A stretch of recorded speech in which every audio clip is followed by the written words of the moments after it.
Thank you, Mr. Chairman, and thank you all for your testimonies this morning. And certainly, Ms. Stevens, thank you for your commitment to Tamir, who I believe is behind you. And I will say, as the kid who moved into my grandparents' house at 7, that I didn't always appreciate the sacrifice of my grandparents.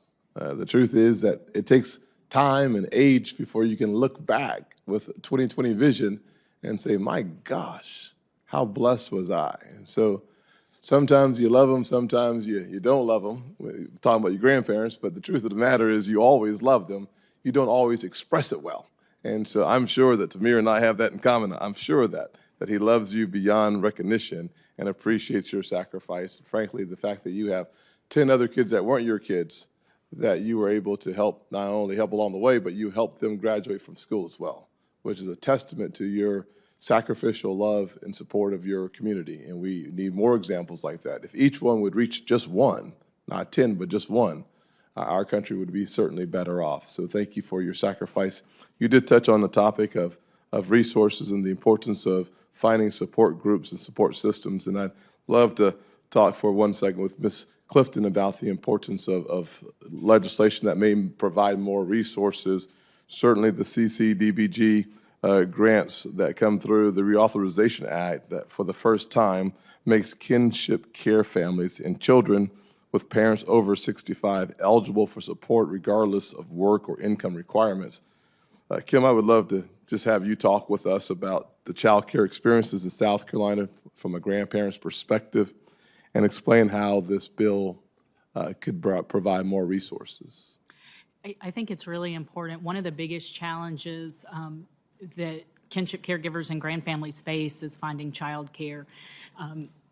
Often it's associated with the need to work, and caregivers are forced to quit jobs because they have to they don't have child care. They don't have affordable, accessible child care. Of course, that was really exacerbated by the pandemic because even when caregivers can access child care right now, there are so few places open that have room. But because child care vouchers haven't been accessible by most kinship families, and they have a time limit of 52 weeks, it's been really hard. We've certainly worked with grandparents who have quit jobs because it makes more sense to be home with the kids because they don't have child care, and they need to know that the children in their care are safe, and it puts enormous financial pressure on these families when they can't work and don't have the alternative to keep a job because they don't have child care. So I think the enhancement, adding kinship families and the grandfamilies over 65 would be an enormous benefit to families. Excellent. Thank you very much. And I know Ms. Engel also is living the reality and the truth of each one reaches one. And so often we talk about the sacrifices of the grandparents when they're taking the grandkids. And that's certainly one perspective and a real perspective. I'd also suggest that it's an investment, not just a sacrifice, but an investment of the most important currency we have, the currency of love. And sometimes as I read scripture, it says love isn't just the emotion, it's the commandment. It's a commitment to do something. And certainly I think you have demonstrated that commitment to do something good on behalf of those you love. And I hope that when we walk away from this hearing today, we don't think of it just as from a sacrificial perspective, but sacrifice and investment leads to a healthier human being who happens to be related to you, and that's all good news. So I really do appreciate and respect your affinity for doing the right thing and for investing your life, your time, and your energy and your resources into your grandson's life. And to that end, I'm going to turn right back because I do like South Carolina, have affinity for my home state and the expertise that Halos brings to the table as it relates to resourcing. In the legislation introduced by Chairman Casey, myself, and Senator Young, the Informing Grandfamilies Act, it would require states to communicate with grandparents who receive or are applying for TANF, provide more information about additional supports. Sometimes we live in vacuums, and when we're busy taking care of our loved ones, we don't necessarily have the margin in our schedules to figure out how this complex web of resources actually work on our behalf. So to the extent that you could help us understand how South Carolina, through things like the Informing Grandfamilies Act, could provide more support to raising your grandchildren.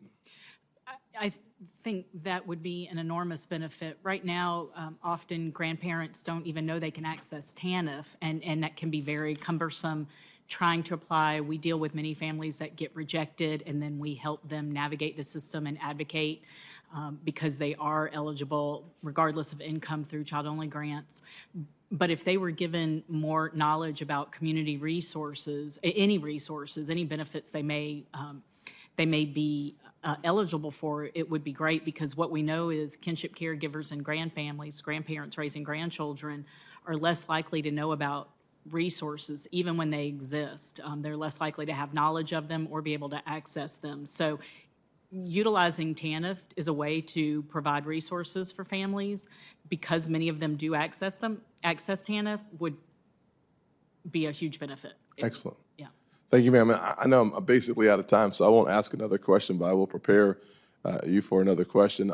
I oftentimes think to myself that there is a system of social services for our seniors or for our grandparents, and then we have a separate system of social services for our grandchildren, who are the younger folks, and the chasm between the two might be problematic. So if we could figure out how to have a one-stop approach, it might be helpful as well.